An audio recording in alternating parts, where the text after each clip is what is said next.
Sesaat lagi akan Anda saksikan OOTD yang dipersembahkan oleh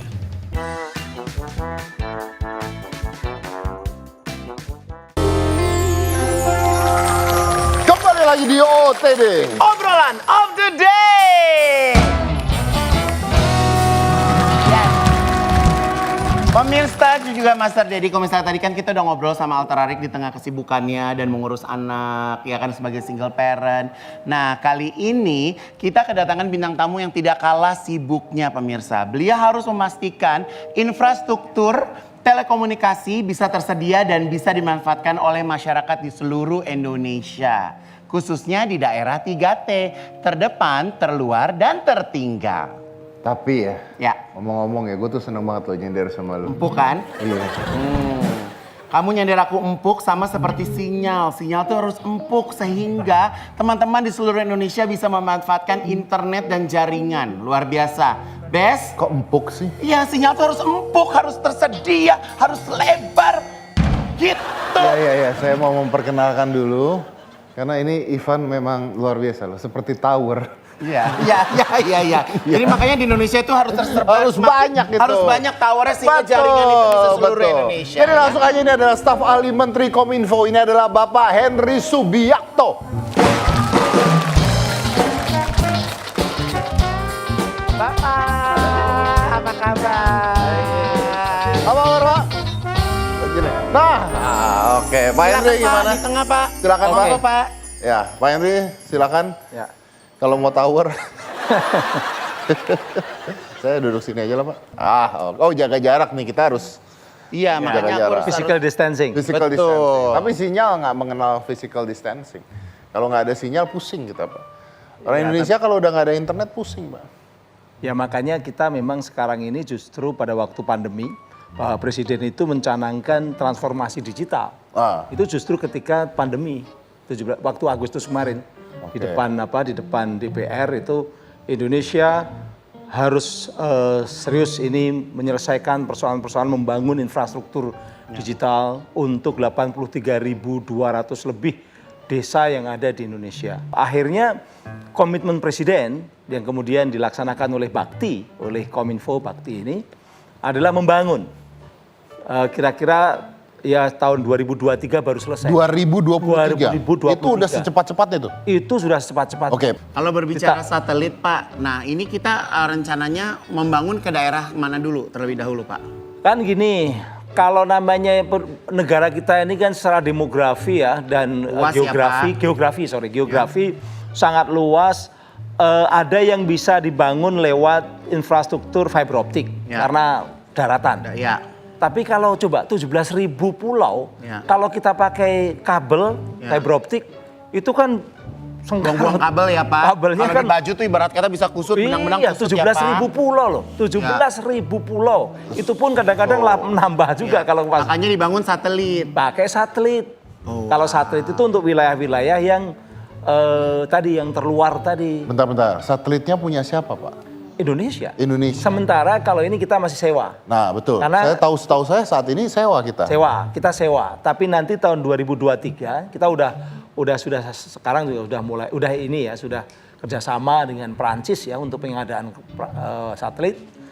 2023 insya Allah nanti akan diluncurkan dan itu menjadi miliknya Bakti untuk melayani warga negara Indonesia yang ada di wilayah 3T. Di wilayah 3T. Benar-benar dapat good news kita hari ini ya. Jadi pelayanannya Bakti itu ada fiber optik yang namanya Palaparing, itu semacam jalan tol gitu ya, jalan tol yang besar karena menghubungkan pulau-pulau besar Ya. dan pinggiran-pinggiran Indonesia. Kemudian kalau yang masuk gang-gang yang masuk itu namanya Universal Service Obligation. Jadi ada yang ditarik-tarik ke kampung-kampung. Nah satelit itu untuk yang terutama yang sulit dijangkau. Kalau ini satelit, berarti semua kena? Insya Allah iya. Atau harus ada pemerintah daerah untuk mengajukan persyaratan dulu untuk minta, Pak? Jadi ini ada dua skenario. Skenario top down dari pemerintah pusat, kemudian diberikan ke daerah-daerah sesuai dengan perencanaan yang didata oleh pemerintah pusat. Tapi juga pemerintah daerah diberi kesempatan untuk Kalau dia punya wilayah-wilayah yang ternyata memang masih blank spot misalnya, atau wilayah-wilayah yang memang tidak ada layanan, dia bisa memberikan masukan atau minta kepada pemerintah pusat lewat Kominfo, lewat Bakti untuk mendapatkan sinyal. Nanti akan, kalau yang membangun Bakti, kualitasnya minimal 4G. Ya. Minimal 4G. Jadi nah ini tujuannya pemerintah di sini kan sebenarnya untuk ya memakmurkan masyarakat juga ya, karena intinya dengan ada internet pekerjaan semua bisa lebih gampang, jual beli bisa lebih gampang. Tapi kan pasti ada sektor-sektor tertentu yang ditargetkan oleh pemerintah kita nih.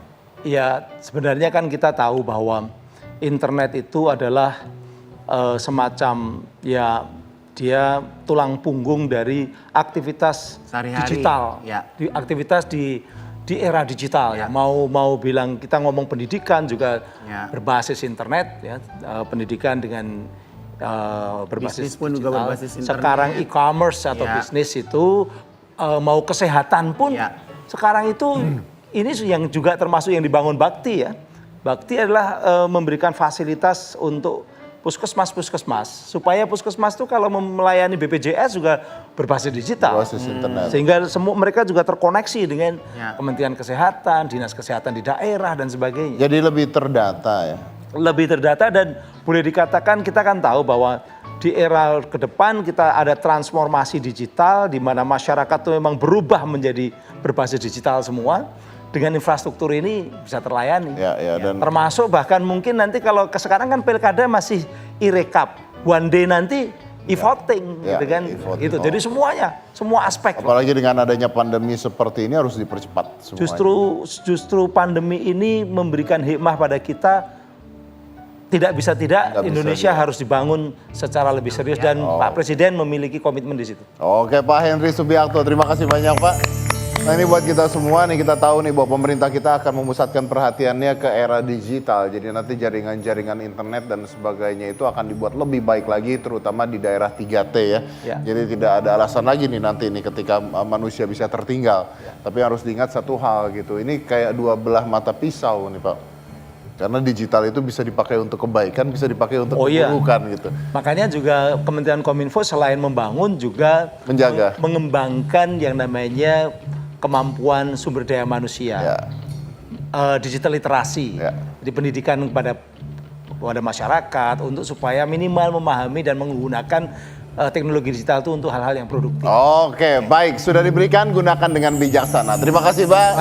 Terima kasih banyak Bapak.